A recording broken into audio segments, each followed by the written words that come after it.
Encapsulation అంటే ఏంటిదో చూద్దాము. ఎన్‌క్యాప్సులేషన్ అంటే డేటాని హైడ్ చేయడము. ఇది మెయిన్‌గా బ్యాంక్ అకౌంట్స్‌లో వాడుతూ ఉంటాము. సో, ఎలాగనో చూద్దాం. ఫస్ట్ మనం ఒక క్లాస్ తీసుకుందాము.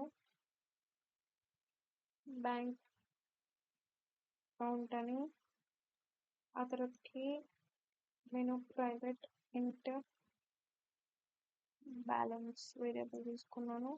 ఆ తర్వాతకి పబ్లిక్ void సెట్ బ్యాలెన్స్, అందులో పారామీటర్ ఇంట్ బ్యాలెన్స్ అని తీసుకుంటున్నాను. ఆ తర్వాతకి దిస్ మెథడ్ వాడుతున్నాను ఇన్పుట్ తీసుకోవడానికి. This dot balance is equals balance. And then ఇప్పుడు నేను సెట్ చేసినాక గెట్ కూడా తీసుకోవాలి కాబట్టి సెటర్స్ అండ్ గెట్ అప్పుడు ఇక్కడ గెట్ బ్యాలెన్స్ బ్యాలెన్స్ అనేది నడుస్తాము. ఆ తర్వాతకి ఇప్పుడు మెయిన్ మెథడ్లోకి చూస్తాం. ఇప్పుడు మనము ఒక ఆబ్జెక్ట్ క్రియేట్ చేసుకోవాలి. Like bank account B is equals to new bank account. ఆ తర్వాతకి బి డాట్ సెట్ బ్యాలెన్స్ ఎంత సెట్ చేసుకుందాం అనుకుంటున్నాం, ఇన్పుట్ ఎంత ఇద్దాం అనుకుంటున్నాం అంటే నేను ఎంత బ్యాలెన్స్ ఇస్తాను. అలా గెట్ బ్యాలెన్స్ అనేది రిటర్న్ చేయాలంటే ప్రింట్ చేయాలి. సో ప్రింట్ చేయాలి అంటే డాట్ బ్యాలెన్స్.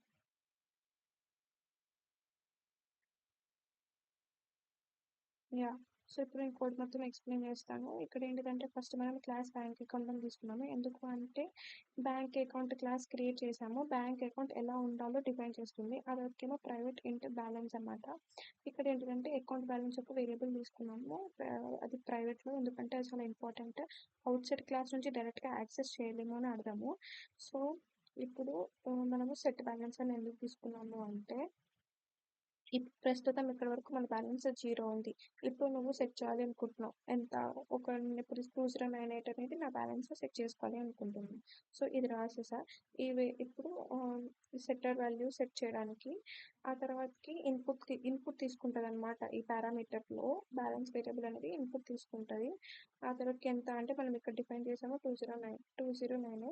ఆ తర్వాతకి ఇప్పుడు ఇక్కడ కింద ఒక లైన్ రాసాను, this dot balance is equals to balance. So ఇది చాలా ఇంపార్టెంట్ లైన్. ఇది ఏంటిదంటే ఇది క్లాస్ వేరియబుల్. ఓకే, ఇది క్లాస్ అయితే క్లాస్ వేరియబుల్ బ్యాలెన్స్. అతనికి రైట్ సైడ్ ఉన్నది ఏంటిదంటే దాని మెథడ్ యొక్క పారామీటర్. ఇది ఇక్కడ. Okay, this is the class variable and method parameter. And now will take the get అనమాట. గెటర్ మెథడ్ ఎందుకు అంటే వాల్యూని రీచ్ చేయడానికి. ఇక్కడ మనం ఎంత ఇచ్చాము, 5000 ఇచ్చాము. ఆ 5000ని రిటర్న్ చేయడానికి గెటర్ మెథడ్ యూజ్ చేస్తున్నాము. తర్వాతకి ఇప్పుడు మెయిన్ మెథడ్కి వచ్చేసి ఒక ఆబ్జెక్ట్ పి అని క్రియేట్ చేసి ఆ ఆబ్జెక్ట్లో మనము ఎంత సెట్ చేసుకొని మనం రిటర్న్ చేస్తాం.